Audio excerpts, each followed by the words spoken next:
The Huai Army, named for the Huai River, was a Qing dynasty military force raised to contain the Taiping Rebellion in 1862.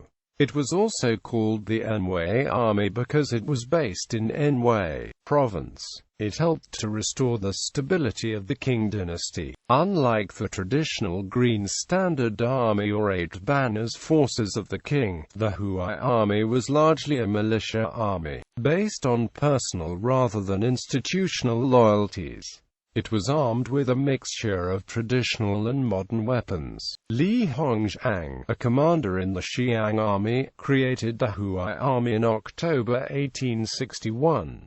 It succeeded the Xiang Army. The Huai Army was succeeded by the New Army and the Beiyang Army, which were created in the late 19th century. Founding. Before recovering Anqing in late 1861, Zheng Guofan ordered his student Li Hongzhang to bring some of the Xiang Army back to Anhui, Li's homeland, for military service, and to organize an independent force under Li Hongzhang's command.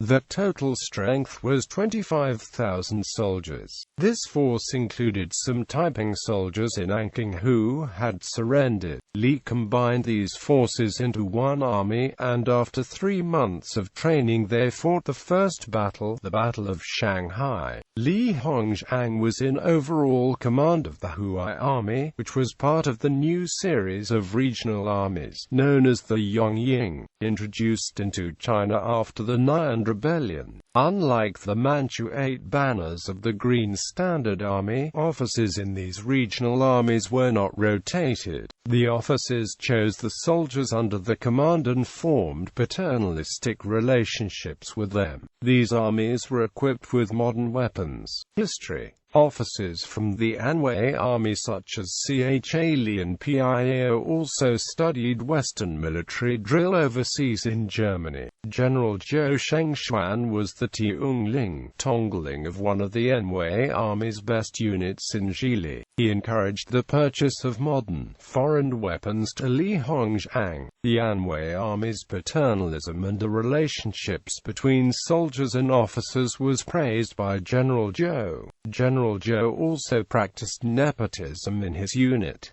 Western military drill was implemented by Zhou. Officers were encouraged to participate. Rewards and punishments were implemented for respectively good and bad marksmanship, with badges of merit and money given out. Zhou was extremely interested in modern technologies such as medicine, telegraphs, and railways, criticizing the British advisor Charles Gordon for not considering the use of them extensively in war. Li Hongzhang's German instructor officers were criticized by Zhou over the lack of knowledge of prone firing and fighting at night time. Westerners and Japanese praised his troops, and they were considered first-rate. Zhou said that a twilight air had settled upon the force after 2 decades. Its performance declined. Non-commissioned officers in the Anhui Army were given special training. Li Hongzhang gave high-ranking officerships in the Green Standard Army of Zhili to officers from the Anhui Army. Units of the Anhui Army served against the French in Tonkin and Formosa during the Sino-French War. Although they were occasionally victorious,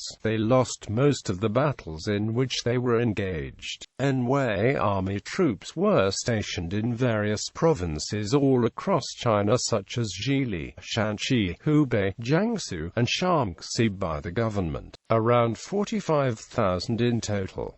They also fought in the First Sino-Japanese War. General Lu Mingxuan's leadership over the Anhui Army enabled the Chinese to match up against the French forces in combat on Taiwan. When the French attempted to seize Taiwan's Keelung forts and attack near Tamsui, they were beaten back by the Anhui soldiers under General Lu. Most of the Huai Army officers did not hold official degrees and titles, since after the modernization introduced into the Chinese military, more common people rather than scholars began to enlist in military service. Officers. Main leaders: Li Hongzhang, Cheng Zuqi, Lu Mingxuan, Guo Songlin, Yuan Jiasin. Secondary leaders Yuan Shikai, Zhang Shusheng, Zhang Shushang, Pan Ding Shigin.